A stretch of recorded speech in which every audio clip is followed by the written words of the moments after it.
I think somebody's trying to kill me. I'll be waking up paranoid. I'll be really scared.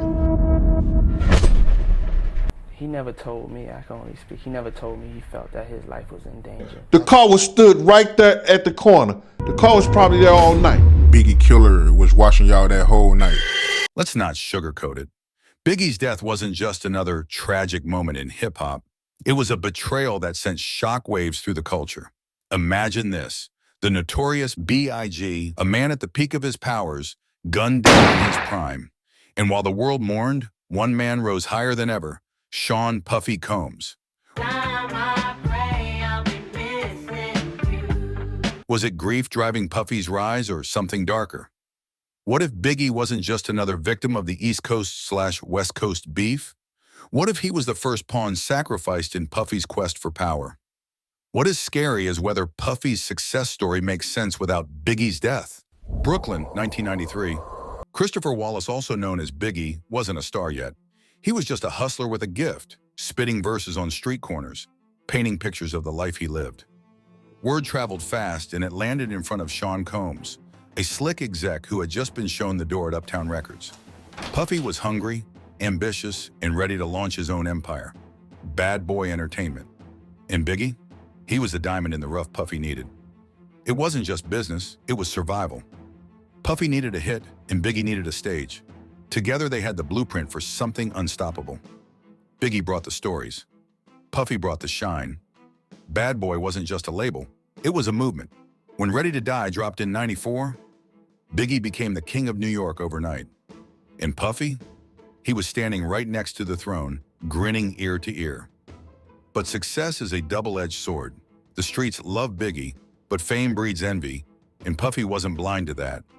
As Biggie's fame exploded, so did the whispers. Puffy was eating off Biggie's plate, riding his wave.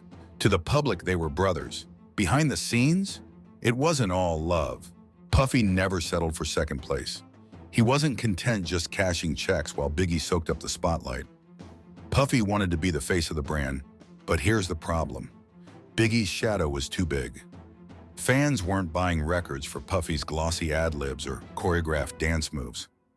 They wanted Biggie's raw, unfiltered truth. Puffy knew what the industry did to execs who didn't adapt.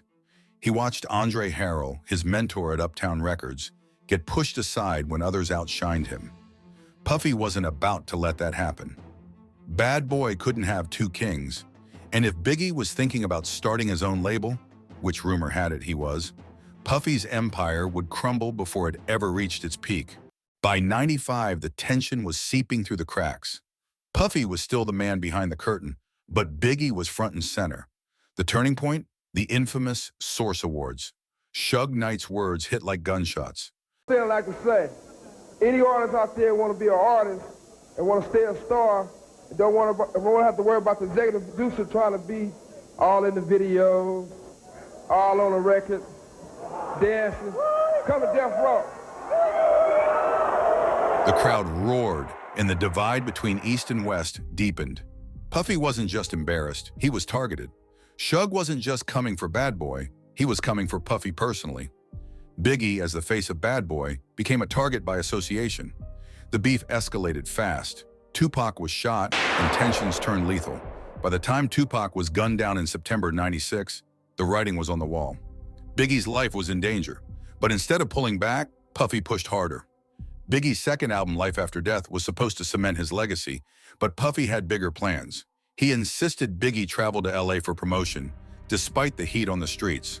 He was only 24 years old, was just starting what was expected to be a promising career in music, but tonight, it's only what could have been. Los Angeles police are investigating the shooting death of rapper Notorious B.I.G., also known as Biggie Smalls. March 9, 1997. Biggie left a Vibe magazine party and never made it back. A shooting ended his life. 4 bullets stealing hip-hop's brightest light. The world stopped. Fans cried. And Puffy? He stood at the forefront of it all.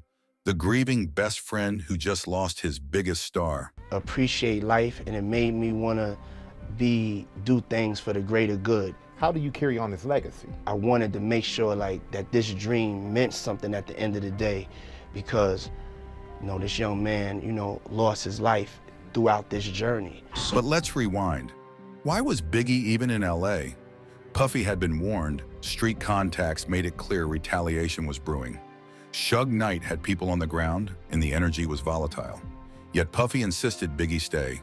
Worse, Puffy's personal security detail was tight, but Biggie's barely there. The man responsible for Bad Boy's success was left exposed, cruising in a Chevy Suburban that wasn't even bulletproof. How does that happen? Then there's Wardle Poochie Faust, a death row affiliate long rumored to be the triggerman behind Biggie's murder. While Suge Knight was said to have orchestrated the hit from behind bars, connections between Puffy's camp and Poochie existed in the murky intersections of the industry. Poochie wasn't a stranger to people in Puffy's circle, and whispers suggest Puffy might have known more than he let on about the hit. Biggie's death didn't end Bad Boy, it elevated it. Puffy's tribute track, I'll Be Missing You, dominated the charts, breaking records left and right.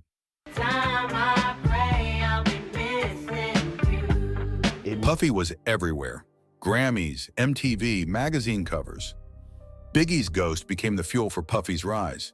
And as Puffy's star ascended, Biggie's murder investigation hit dead ends. Witnesses recanted. Evidence vanished. Meanwhile, Puffy's empire expanded beyond music, clothing lines, vodka brands, and television. Bad Boy wasn't just surviving, it was thriving. Was Puffy involved in Biggie's murder? Directly, maybe not. But indirectly, the breadcrumbs are hard to ignore. Puffy had every reason to ensure Biggie didn't eclipse him. With Biggie contemplating his own label and the possibility of taking his talents elsewhere, Puffy's empire faced a threat from within. A dead Biggie cemented Puffy's control over his legacy, his music, and his profits. Puffy didn't need to pull the trigger, he just had to let the right doors open and turn his back at the right moments. Puffy's decisions, insisting Biggie stay in LA, the lack of security, and pushing him to the forefront at a dangerous time, paint a picture of negligence at best and calculated risk at worst. Lil Cease has publicly criticized Puffy for not protecting Biggie, suggesting that Puffy's priorities were more focused on his own safety. Faith Evans has repeatedly questioned why Puffy didn't do more, highlighting that Puffy's entourage was heavily guarded while Biggie was left vulnerable. Even Suge Knight, the architect of much of the East-West rivalry, has hinted from prison that Puffy's actions weren't innocent. Industry insiders claim Puffy was aware of the threats on Biggie's life, but moved forward with business as usual. In the cutthroat world of hip-hop, sometimes survival means making sacrifices. And in Puffy's climb to mogul status, Biggie might have been just that. They say you can't outrun karma forever. For years, Puffy floated above the drama, building Bad Boy into an empire while the bodies and questions piled up. But lately, the streets are talking louder. Puffy's name isn't just in hip-hop headlines, it's in court documents. From allegations of assault to mounting lawsuits, the man once known for dancing in shiny suits is now dancing around legal landmines. Some say it's justice long overdue. Others think it's just the start. Either way, Puffy's invincibility is cracking, and for the first time in decades, the world is watching to see if the empire he built on Biggie's back will crumble under the weight of his own secrets.